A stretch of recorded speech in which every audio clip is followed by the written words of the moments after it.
আমাদের মন্ত্রী পরিষদটা কিন্তু অহেতুক বাড়ানো হয়েছে। মন্ত্রী পরিষদ যত বড় হবে, এটা তো আসলে একটা ব্যালেন্স করতে গিয়ে, অনেককে মানে খুশি করতে গিয়েই বাড়ানো হয় আর, কিন্তু তাতে করে অর্থনৈতিক চাপটা পড়ে গিয়ে জনগণের উপরে, কারণ এই মন্ত্রী পরিষদ চলবে কিন্তু জনগণের টাকায়। ফলে এই জায়গাটা অহেতুক বাড়ানো হয়েছে। এই জায়গাটা একটু আমাদের যদি একটু ভেবে ছোট করা যাইতো তাহলে এটা ভালো হতো আর কি, মানুষের জন্য ভালো হতো, দেশের জন্য, দেশের অর্থনীতির জন্য। আরেকটা ব্যাপার আমি খুবই স্পষ্ট করে বলতে চাই যে এইখানে আসলে শ্রমিক সাধারণ মানুষের প্রতিনিধিত্ব করার মতো আসলে খুব কম জন এখানে আছেন, কোটিপতি বা এর সংখ্যাটাই বেশি। আর নারীদের ব্যাপারটা আমি আগে বলেছি, বিশেষ করে হচ্ছেন অর্ধেকের বেশি নারী ভোটার। পুরা সংসদটাকে মনে হচ্ছে যে একটা পুরুষদের বিরাট একটা জায়গা, পুরুষ আধিপত্য এবং পুরুষদেরই একটা জায়গা আর কি। তো এই জায়গাগুলো, এই যে রাজনৈতিক সংস্কৃতির জায়গাগুলো যদি আমরা পরিবর্তন না করতে পারি, আপনি অর্ধেকের বেশি নারীকে, যারা গণঅভ্যুত্থানেও বিরাট ভূমিকা রাখলো, তাদেরকে রাজনৈতিক দলগুলোতেও আমি দেখলাম নির্বাচন কিন্তু নারীরা বেশি করে না, কিন্তু উপযুক্ত অনেক নারী ছিল, এমনকি কেউ কেউ ছেড়ে দিয়ে গিয়ে নির্বাচন করতে হয়েছে দল। এখন সেই জায়গায় হচ্ছে নারীরা ভোট দিচ্ছে বেশি, কিন্তু নারীরা কোনো সিদ্ধান্ত মেকিং এর জায়গায় যেতে পারছে না। সেটা কি নারী ভোটার কম ভোটারদের হাতেই হলো কিনা? কাদের?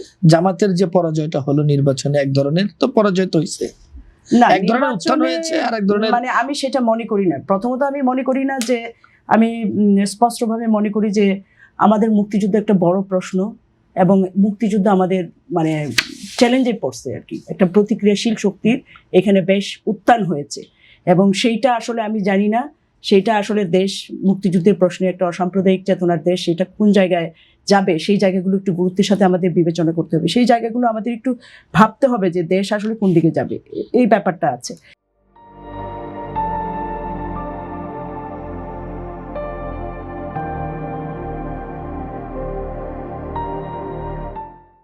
আরেকটা বিষয় হচ্ছে, সবচেয়ে অদ্ভুত কথাবার্তা তো পথে ঘাটে জামাতেই বলছে। আমার নির্বাচনী আসনে আমি বলতে শুনছি, আমির সাহেব নাকি বলছেন এই কথা, যে আমাদের গার্মেন্টস শ্রমিকরা হচ্ছে 8 ঘন্টা কাজ করবে, 5 ঘন্টার মজুরি দিবে। আমি সারা জীবন গার্মেন্টসে আন্দোলন করলাম, কোনো রাজনৈতিক দলকে আমি আন্দোলনে দেখিনি, গার্মেন্টস শ্রমিকদের আন্দোলনে। সেইখানে 8 ঘন্টার মজুরি আদায় করতে পারি না এখন পর্যন্ত। এক একটা মেয়ে সংসার চালানোর জন্য উপরন্ত 4 ঘন্টা 5 ঘন্টা তাকে হচ্ছে করতে হয়, মানে শ্রম দিতে হয়। এবং নারীদের নিয়ে যে ধরনের মানে অশ্লীল বক্তব্য, এবং এইগুলো তো কোনোভাবেই মানা যায় না আর কি, রাজনৈতিক সংস্কৃতির মধ্যে এগুলো আসা খুব খারাপ আর কি। ফলে এগুলো আমি আশা করব নারীরা আপাতত না বুঝলে সামনে এই লড়াইটাকে এগিয়ে নিয়ে যাবে। মাহফুজের কথা ধরে ধরি, মাহফুজ এখন কোন উপলব্ধি থেকে এটা বলতেছে আমি জানি না। উপলব্ধি যদি হয়, ভালো উপলব্ধি যদি মাহফুজের হয়, সেটা খুব ভালো। কিন্তু সত্যি সত্যি তো যে ছেলেগুলো মানে আমরা আমরা আমরা অভ্যুত্থানে, আমি অভ্যুত্থানে ছিলাম, সে যাদের নেতৃত্ব কিছুটা আমরা মেনেছিলাম, তারা পুরো সময়টা 18 মাস কি করেছে আমরা দেখলাম। যারা মব করে, যারা চাঁদাবাজি করে, যারা লুটপাট করে, যারা ধর্ম নিয়ে কথা বলে, মিথ্যাচার করে, তারাই তো হচ্ছে সংসদে আসলে আসলো। এই জায়গাটা তো আমরা পরিবর্তন করতে পারলাম না রাজনৈতিক ভাবে, কিন্তু আপাতত আমরা একটু স্বস্তি ফেললাম যে একটা আমাদের গণতন্ত্র ভোটাধিকারের এই লড়াইয়ে আপাতত হচ্ছে যে একটা জায়গায় স্বস্তি পেলাম যে একটা নির্বাচন হইল। কিন্তু সেই নির্বাচনে তো ভয়ভীতি ছিল, ব্যাপক টাকার খেলা ছিল একদম। আমি এটা প্রমাণ দিয়ে বলে দিতে পারবো, জামাতের প্রার্থী যে টাকা খরচ করছে, বিএনপির প্রার্থী যে টাকা খরচ করছে, এটা একটা অস্বাভাবিক ব্যাপার। এই টাকার খরচে কোনো শ্রমজীবী সাধারণ মানুষ শুধুমাত্র এইটার একটা নির্বাচনী খেলার পার্ট হইতে পারবে, কিন্তু সে এই অধিকার আদায়ের জায়গায় কখনো যাইতে হবে না।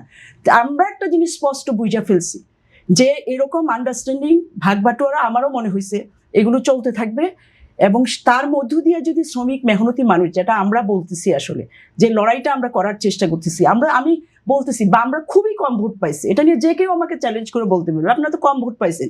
হ্যাঁ, আমি কম ভোট পাইছি, কিন্তু আমার মতো তো আপনি শ্রমিক আন্দোলন করে শ্রমিকদের জিতাইতে পারেন নাই, আপনি বন্ধ রক্ষার আন্দোলন আমার মতো করতে পারেন নাই, তেল গ্যাস রক্ষার আন্দোলন আপনি আমার মতো করতে পারেন নাই। তাহলে ওভারঅল আমাদের পরিস্থিতি কি? আমাদের পরিস্থিতিটা হচ্ছে যারা মব করতে পারে, যারা মানে একটু 2 নাম্বারই করতে পারে, 2 নাম্বারের টাকা পয়সা করতে পারে, যারা টাকা দিয়ে ভোট কিনতে পারে, যারা হচ্ছে মানে ধর্মর ব্যবহার করতে পারে, নারীদের প্রতি বিদ্বেষমূলক বক্তব্য দিতে পারে, তারা চলে আসতেছে হচ্ছে পার্লামেন্টে। আনফর্চুনেটলি এই কালচার চেঞ্জ করতে হয়তো একটা দীর্ঘ লড়াই লাগবে। আমাদের গণমানুষের অধিকারের লড়াই, আমাদের সার্বভৌমত্বের লড়াই। দেখেন একজন বিদেশি নাগরিক কিভাবে একজন পররাষ্ট্রমন্ত্রী হয়ে গেল, যার বিরোধিতা বিএনপি নিজে করলো। তাহলে এগুলো কি সিমটম আসলে? এটা একটা রাজনৈতিক দ্বিচারিতার মধ্যে পড়ে না? তো এই জায়গাগুলো কবে পরিবর্তন হবে আমি জানি না, কিন্তু আমরা চেষ্টাটা চালাবো। একটা প্রশ্ন আপনাকে দিতে চাই, সেটি হচ্ছে বিএনপি তার পার্লামেন্টের প্রথম সভায় এমপিদের শুল্কমুক্ত গাড়ি এবং সরকারি প্লট না নেওয়ার একটি সিদ্ধান্ত নিয়েছে। এই সিদ্ধান্তটাকে আপনি কিভাবে দেখেন? শুনেন, সিদ্ধান্ত তো অনেক কিছুই নেই, আমরা তো সবাইকে দেখছি, সবাই তো ক্ষমতায় ছিল, মানে বামপন্থীদের বাদে বামপন্থীরা তো এদেশে ক্ষমতায় আসবে বা তো সেই জায়গায় হচ্ছে আমরা দেখছি সেই সময় কি করছে, যেটা সাইদ একটু বলার চেষ্টা করলো, মানে আত্মশ্লাঘা যেন না হয়, ও একটু সফটলি বললো আর কি, বলার চেষ্টা করলো। এই ভয় তো আছে। আপনি এত বড় একটা অভ্যুত্থানের পরেও আমরা কোনো রাজনৈতিক সাংস্কৃতিক পরিবর্তন করতে পারি নাই। আমার এলাকায় লুটপাট হচ্ছে, প্রত্যেকটা এলাকায়। আপনি বাস স্ট্যান্ড থেকে শুরু করে ইয়ের থেকে শুরু করে কত উদাহরণ দিব, শত শত এক্সপিরিয়েন্স, মানে অভিজ্ঞতা আমাদের হয়ে গেছে আর কি।